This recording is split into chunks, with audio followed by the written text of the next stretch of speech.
Hey, this is just going to be a quick 2 to 3 minute review on a 2021 Suzuki King Quad 750.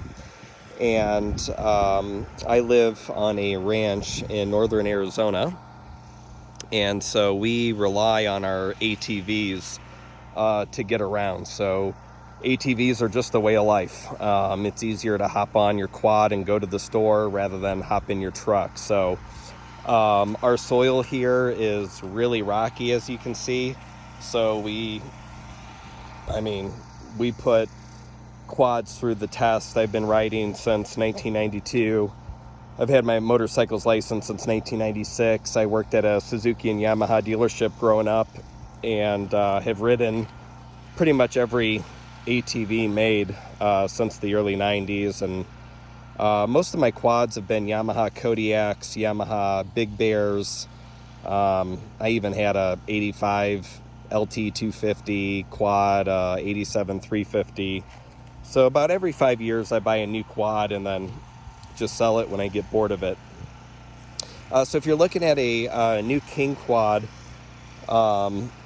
there's obviously a lot of information, but I'll just give you if you really use your quads hard like I do, I'll just give you what you can expect from this. So first of all, top speed. This quad will go 69 miles per hour on asphalt. A electronic speed limiter kicks in at 70. So if you're on a highway, you can keep up with traffic without a problem, but the engine will stop at 70 miles an hour. Compared to Yamahas and high-end Polarises, I would say this unit runs slightly quieter, which I really appreciate. We do trail riding leisurely, and I've noticed the engine just seems really quiet, which, if you want to hear nature and you don't want that loud buzzing sound coming through your ears or through your helmet, you can appreciate that. The other thing that I've noticed is the engine runs really cool. Sometimes we do get up to 95, 100 degrees, and the way the radiator and everything works, this engine is it's giving off less heat compared to other models, to where your legs don't get hot if you're wearing shorts. So I really appreciate that. It does have the power steering model. I would say the power steering, you really can't even tell it's power. It still steers like a non-power steering model. You just get a little bit of extra stability, I would say, and it's a little bit easier. So going from a non-power steering model to power steering, it was second nature to me. It just, you really can't even tell it's there. And I like the storage compartment there. And then there's some more storage right here and then right here. So I do use these. I grabbed some Starbucks this morning, a breakfast sandwich, just put it in there. I did get a road legal license plate kit with a light on it. In Arizona, to be road legal, you have to have a light on your license plate. My last Polaris Sportsman came with one right here, but this with Suzuki, they don't provide a light up license plate. And then on the dashboard, just show you this. To start it up, you really have to, watch, see, it won't start. There's a lot of travel with the brake, so you really got to pull it tight there. You can see I've got 46 miles on it, and dash is great. I'm averaging, I would say, 18 to 19 miles per gallon as far as fuel mileage goes, and I think as time goes on, I'll get better gas mileage once the engine breaks in. The only recommendation I would have is that right here in the gear selection, I'm in high right now. I wish they would put a park like some Yamahas have. I think that would be nice. Here's my horn. Let's see here. I added a horn to it as well, just to be road legal.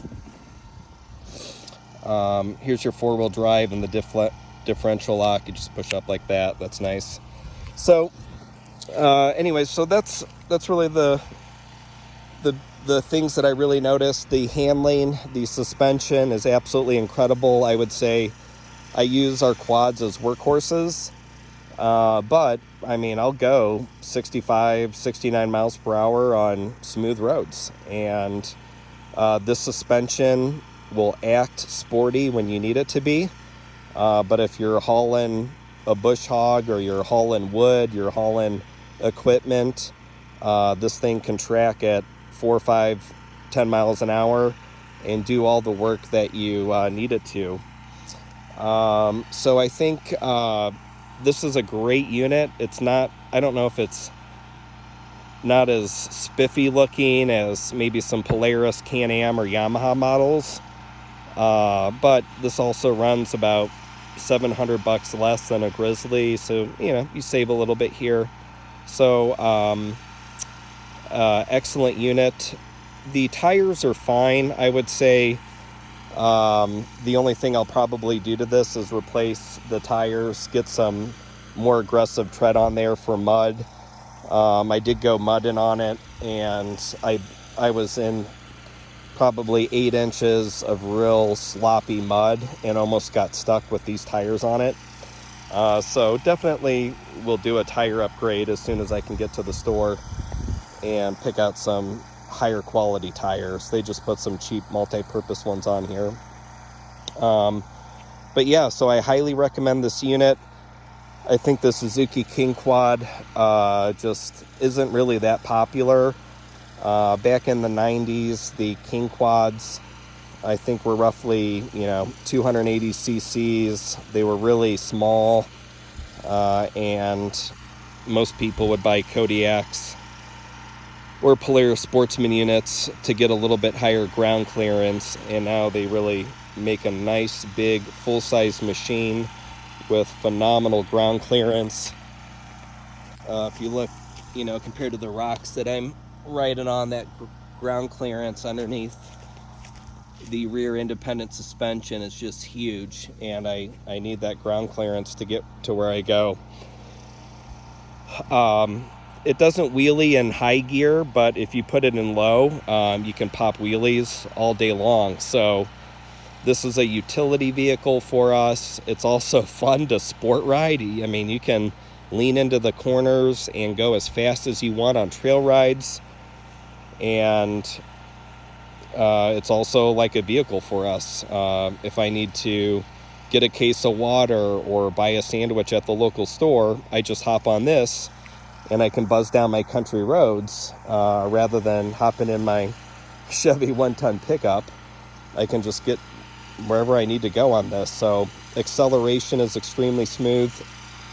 And then one thing I would add is when you let off the throttle, it sort of has an engine brake mechanism. It feels like it's really the transmission, but you let off the throttle and it will really slow you down naturally, and that prevents unnecessary brake wear. So just an excellent unit. I think if they wrote Suzuki here in letters rather than this cheap logo, that would make the front end look a little bit better. They do have Suzuki written right there, but I think if they wrote Suzuki with chrome letters right there, that would look a little bit nicer on their front end.